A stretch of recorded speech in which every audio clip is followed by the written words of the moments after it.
Bonjour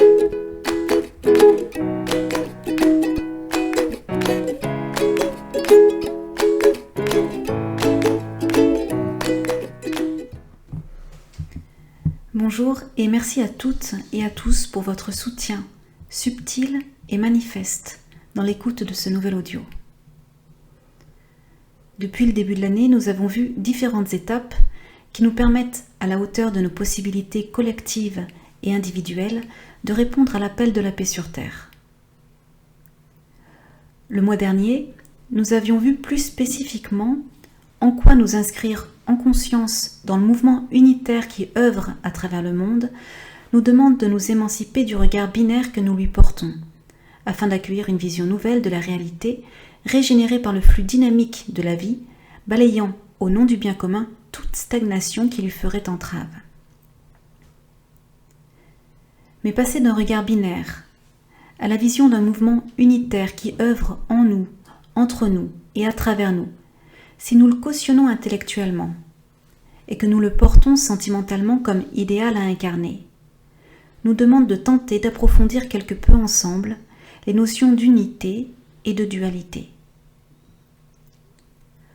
Un regard binaire, à l'aune d'un parti pris personnel, voit les choses de manière séparée, ce qui engendre un certain nombre de conflits relationnels, à partir de quoi l'on pourrait se demander si une vision unitaire à conflictuelle signifie également absence de dualité. La dualité étant la relation entre deux entités distinctes l'une de l'autre. L'on pourrait considérer la dualité comme absence d'unité, ou contraire à l'unité. Si l'on part de cette hypothèse, unité signifierait sans relation. Mais sans relation, pas de rencontre, et sans rencontre, pas d'union, et sans union, pas d'enfantement, c'est-à-dire pas de création évolutive possible. Or, constatant que la création et l'évolution sont partout à l'œuvre, nous y reviendrons plus tard, on peut partir d'une autre hypothèse et penser cette fois-ci que la dualité n'est pas absence d'unité ou opposée à l'unité, mais au contraire que la dualité est unité en action. Ce qui s'oppose étant alors deux aspects d'une seule et même entité, qui par leur relation, leur rencontre, leur union donnent naissance à une création évolutive. L'unique étant alors une individualité. Entendons par là une entité créatrice qui ne peut être que duale. Ce sera cette hypothèse que nous allons étudier plus en profondeur afin de voir en quoi, en tant qu'humanité incarnée, cesser de lutter contre la dualité peut servir la paix dans le monde, ce qui est le thème de notre audio d'aujourd'hui. L'unité, en tant qu'entité duale, présuppose une pleine inclusivité. Ainsi est-elle à la fois subtile et dense, positive et négative, esprit et matière, masculin et féminin, portant en elle tous les potentiels non manifestés et tous les possibles manifestés, car rien ne peut exister ou ne pas exister en dehors du tout. Mais cette conception de l'unité, difficilement appréhendable par les sens physiques et un intellect rationnel, a conduit notre humanité à identifier et s'identifier à deux points de vue, notamment dans le domaine de la science ou de la religion. Un point de vue matérialiste qui considère que tout est matière, et un point de vue spirituel qui considère que tout est esprit, engendrant alors un conflit entre les adeptes de l'une ou de l'autre vision. Mais ayant vu plus haut que les opposés sont issus d'une même entité, et que de leur rencontre, puis de leur union, s'enfante une création évolutive, nous pourrions, plutôt que de considérer que tout n'est que l'un ou que l'autre, nous demander qu'est-ce qui s'enfante de l'union entre l'esprit et la matière, qui soit une création évolutive.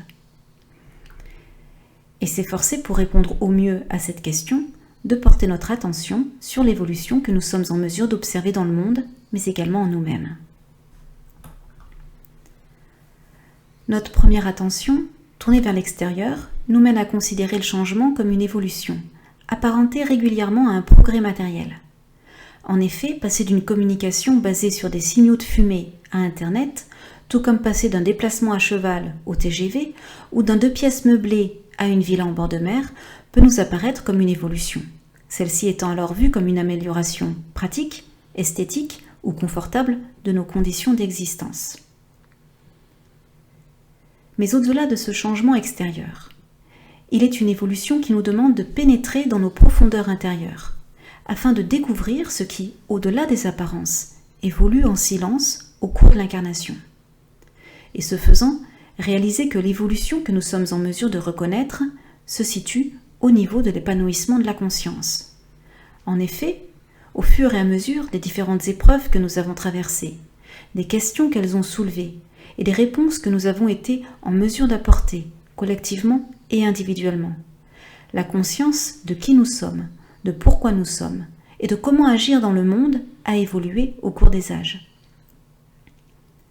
À partir de quoi, nous pouvons considérer la conscience comme étant la création évolutive de la relation sans cesse renouvelée entre l'esprit et la matière, à l'origine du changement de nos conditions d'existence.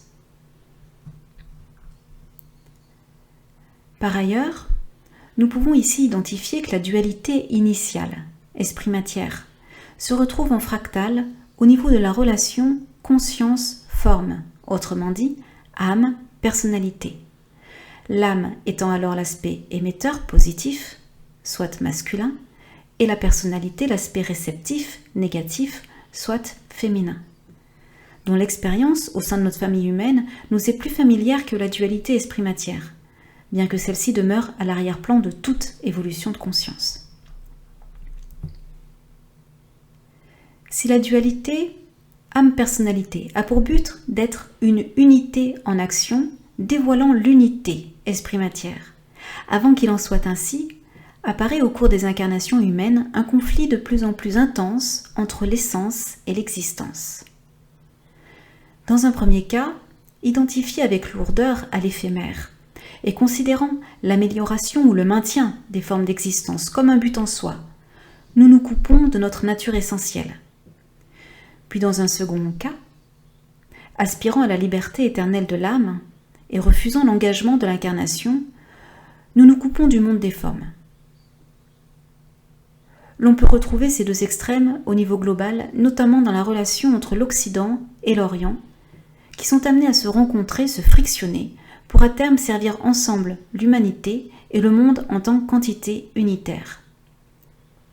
Libre à chacun de reconnaître également cette identification à l'une ou à l'autre polarité au cours d'une incarnation, voire au cours d'une seule et même journée. Fondamentalement, il s'agit d'une lutte entre l'être et le non-être, qui relève d'une identification sentimentale à ce que nous considérons être notre identité.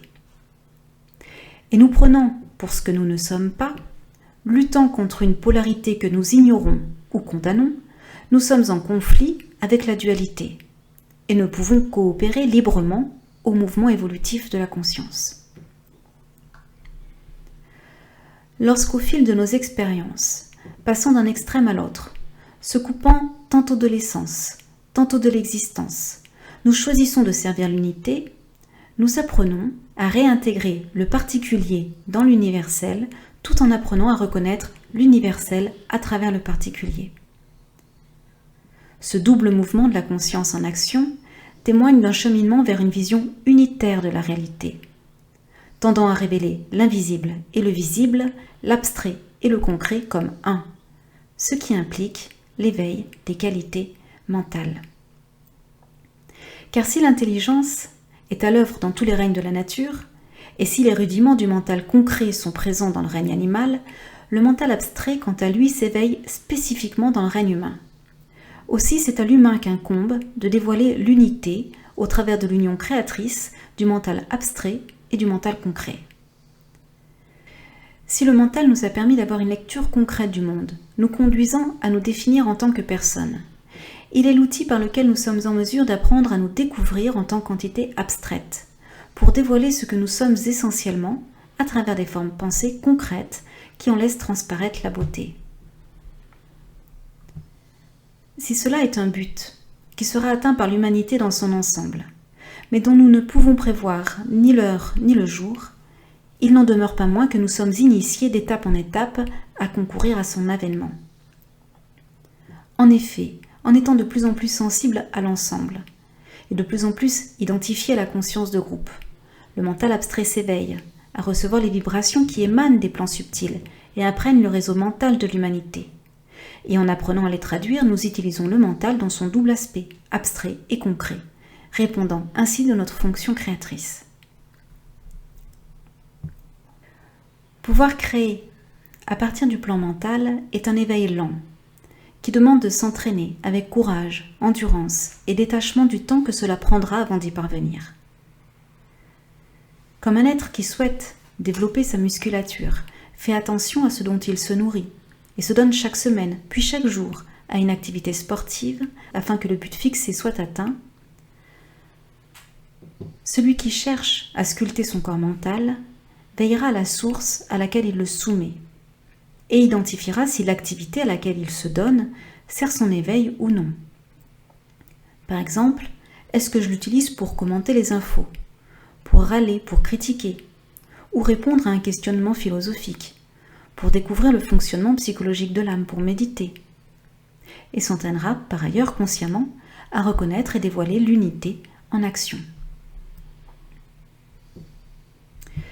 Il s'agit non pas de se flageller lorsque notre mental, tourné vers le monde des formes, nous l'utilisons pour nous faire plaisir, améliorer notre confort, créer une association ou une entreprise, ou pour lire les événements à partir d'une vision binaire de la réalité, mais d'être dans une certaine lucidité quant à cette orientation, ainsi que dans une certaine clarté quant au motif pour lequel nous l'employons, et apprendre ainsi à discerner avec justesse l'usage que nous en faisons.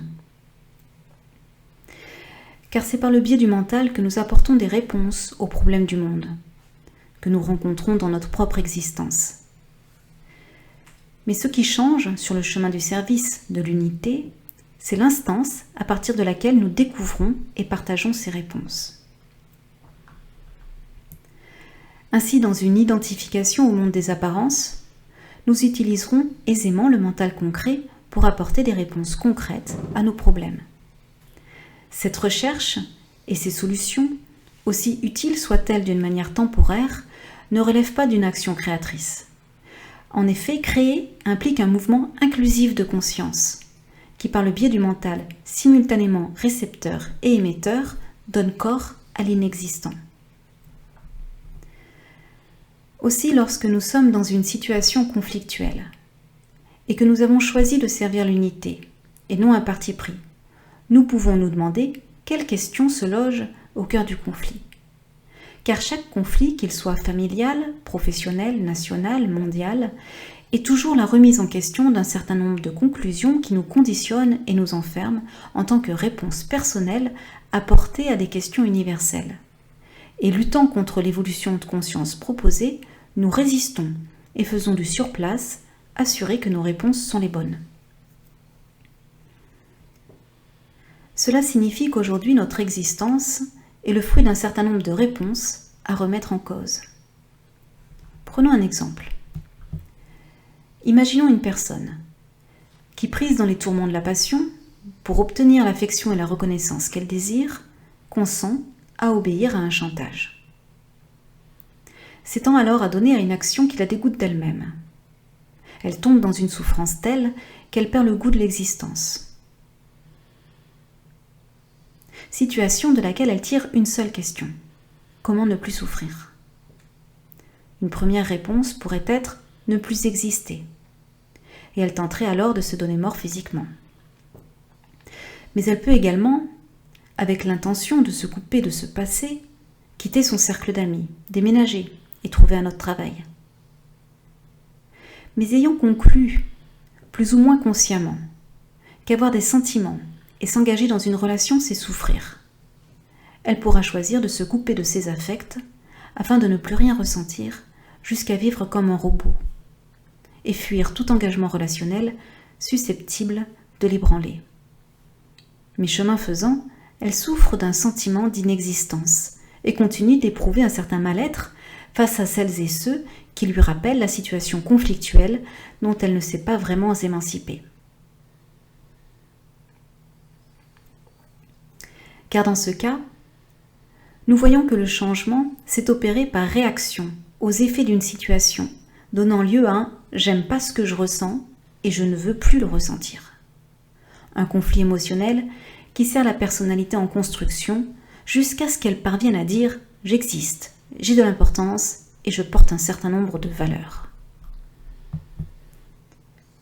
Mais s'inscrire dans le mouvement de la conscience, pour devenir créateur, nous demande non plus de réagir aux effets en tirant des conclusions à la hâte, à partir desquelles chercher à améliorer nos conditions d'existence, mais d'apprendre à nous décentrer du conflit en éprouvant le questionnement philosophique qu'il recèle.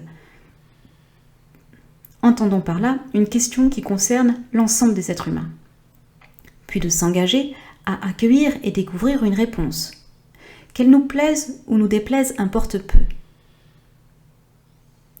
Et d'obéir à ce qu'elle implique pour oser vivre au diapason de ce qu'elle propose. Et c'est alors seulement que la transformation intérieure, initiée par l'action créatrice du mental, délivrera du conflit. Dans l'exemple que nous venons de citer, nous pourrions identifier différents questionnements philosophiques possibles, comme « qu'est-ce que l'amour ?» La passion, est-ce l'amour ? Ou encore, aime-t-on quand on est passionné ? Ou encore, mourir, est-il nécessaire pour être ? D'un point de vue psychologique, on pourrait se demander, quelle est la fonction des émotions ? L'humain est-il responsable de ce qu'il éprouve ? Libre à chacun de tirer les questions les plus impersonnelles qui soient pour découvrir une réponse d'ensemble. Il est à préciser qu'une réponse impersonnelle n'est ni une généralisation, ni l'imposition d'une nouvelle réglementation. En effet, une réponse unitaire, de par son inclusivité, est une ouverture qui élève et libère, et laisse chacun et chacune libre de l'effort à mener pour vivre en conformité avec la note qu'elle propose, et transformer ainsi ses conditions d'existence. A contrario, le mental concret, coupé du mental abstrait, n'hésite pas à faire des compromis, ou généraliser et diviser, en cherchant l'efficacité de solutions et méthodes pratiques pour obtenir les effets escomptés, tendant ainsi vers des conclusions qui se donnent l'illusion d'être définitives, celui-ci limite et conditionne. Il ne s'agit pas pour autant de rejeter son usage, car bien qu'il soit à lui seul inapte à répondre aux questions essentielles et servir l'évolution de conscience, il est fort utile pour un certain nombre d'actions quotidiennes. Ainsi, chercher à traiter le conflit de manière impersonnelle demande de mettre le mental concret dans un état de silence réceptif afin d'accueillir, à partir d'un état de conscience de groupe, les vibrations émanant des plans abstraits. Ainsi à la question « Qu'est-ce que l'amour ?» Le mental dans la lumière de l'âme, la conscience peut éprouver la plénitude d'être, et depuis cet état, grâce à l'union du mental concret et abstrait, en traduire par exemple l'idée que l'amour est la force motrice qui pousse tout en avant.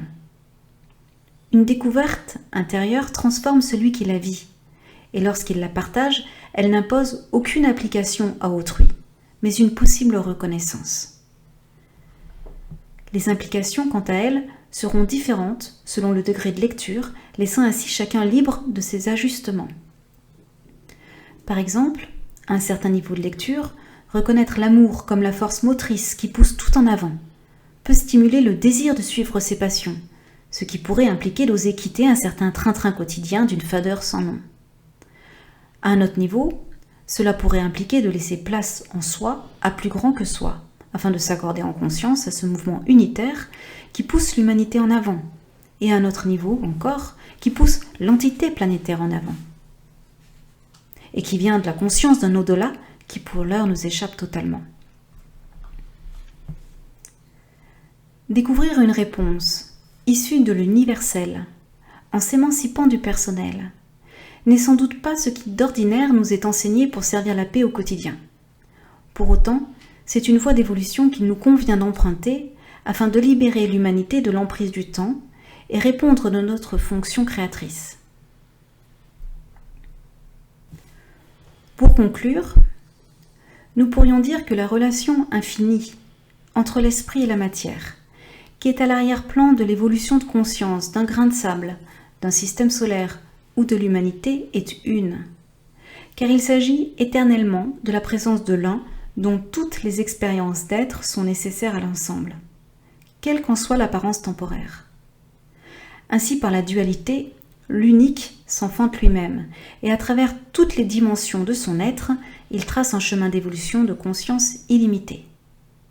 Ainsi, s'émanciper des opposés, en s'inscrivant en conscience dans la dualité créatrice, c'est enfanter l'unité en devenant un point relais. Aussi, lorsque nous sommes identifiés à l'âme, nous reconnaissons depuis l'arrière-plan des apparences la volonté de notre essence commune. Alors pour chaque conflit, à quelque niveau qu'il nous soit présenté, nous sommes responsables d'agir par un mouvement de conscience inclusif et créateur. En considérant l'aide en esprit comme étant la plus puissante, cela nous engage à penser et irradier l'avenir en action, tout en abrogeant le désir d'un sauvetage personnel. Cependant, étant une chaîne d'union à l'œuvre, sur différents plans, lorsque sur le plan physique, le besoin d'une aide temporaire se fait ressentir, celle-ci s'inscrit alors dans un mouvement fluide et ordonné, libéré d'un activisme débordant et de la lourdeur de l'importance que l'on se donne en y répondant. Ainsi, une action juste n'engendre aucune dépendance ni redevance et stimule tout au plus une reconnaissance sensible d'une mutuelle unité de groupe. Nous vous remercions de votre écoute et si vous le souhaitez, n'hésitez pas à partager tout point de vue ou toute question qui pourrait servir l'avancée de la réflexion de notre communauté. Nous vous souhaitons un bon mois et vous disons à bientôt.